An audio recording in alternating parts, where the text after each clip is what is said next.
On s'arrête à présent sur cette attaque djihadiste d'une ampleur inédite dans le nord du Bénin. C'était le 17 avril dernier. Des combattants islamistes ont tué au moins 54 soldats.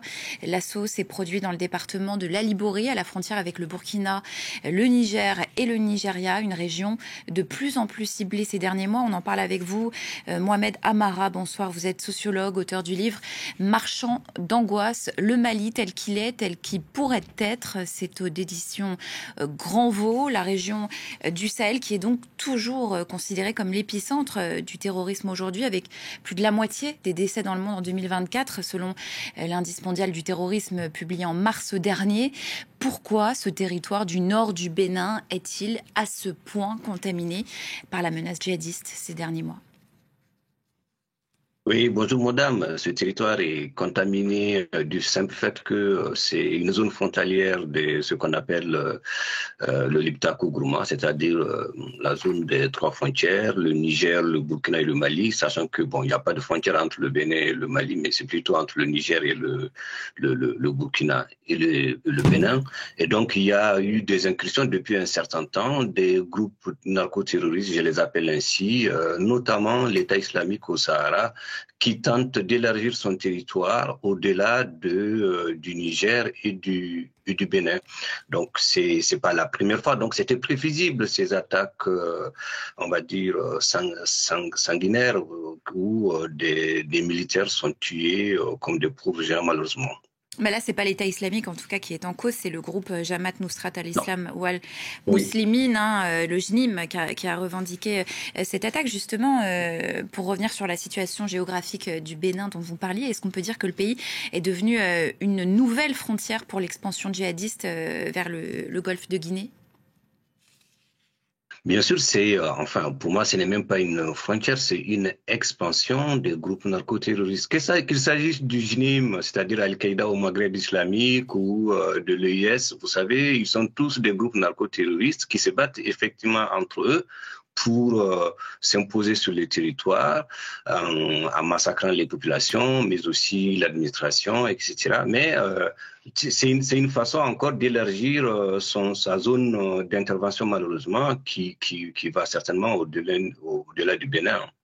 Certaines populations, justement, de cette zone du nord du Bénin ont un sentiment d'abandon vis-à-vis du pouvoir central. Est-ce que c'est le cas, selon vous ?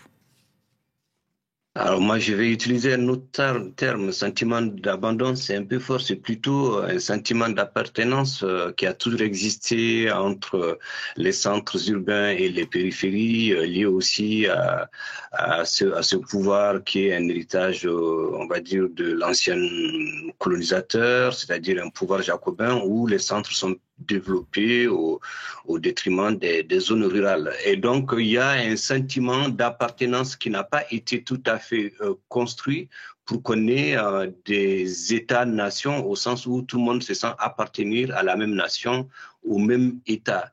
Cela se traduit par l'absence, la quasi-absence d'une certaine communauté dans l'administration publique, notamment dans les forces armées et sécuritaires. Et ce qui facilite, si vous voulez, c'est ce recrutement au sein des populations locales des groupes narcoterroristes. Cette résurgence du djihadisme, elle s'explique aussi par le manque de coopération des pays voisins dans la lutte contre le djihadisme. On va écouter à ce sujet le porte-parole du gouvernement béninois et on revient vers vous. Mais lorsque vous savez que les points où ces attaques du 17 avril, notamment, sont intervenues, sont sur la ligne frontière, vous pouvez comprendre que si de l'autre côté de la frontière, il y avait un dispositif au moins comme le nôtre, ces attaques ne se dérouleraient pas de cette façon ou ne se produiraient même pas. Il a raison, le porte-parole du gouvernement béninois. Selon vous, s'il y avait plus de coopération, on pourrait mieux lutter contre ces attaques. Ce serait suffisant à enrayer le djihadisme dans la région ? Il pointe une faiblesse de la capacité des États africains à travailler ensemble, ce que vous appelez certainement par le terme de coopération. Donc, il y a une difficulté à travailler ensemble pour plusieurs raisons.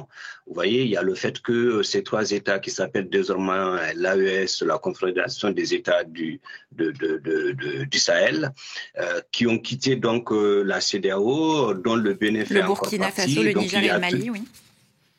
Tout à fait, ces trois pays, et donc qui ont quitté depuis un certain temps. Donc, et cela a créé des difficultés de coopération, de travail ensemble entre ces trois États, l'AES, et les autres États de la CEDEAO. Vous savez, au niveau de la CEDEAO, il y a une FAC, une force d'interposition qui existe depuis les années 90, qui est intervenue déjà au Libéria, en Sierra Leone, etc., qui, je pense qu'aujourd'hui, est importante à remobiliser pour combler cette difficulté de coopérer, d'avoir un plan, parce que de quoi il s'agit plutôt de la difficulté d'avoir un plan de maîtrise sécuritaire dans cette zone, pas seulement sur la frontière burkinabé, nigérienne ou béninoise, mais c'est toute la zone en fait. Vous parlez tout à l'heure du Golfe de Guinée qui est concerné. Donc il est important aujourd'hui d'un point de vue prospectiviste d'avoir un projet, un plan, j'appelle ça ainsi, un plan de maîtrise sécuritaire qui implique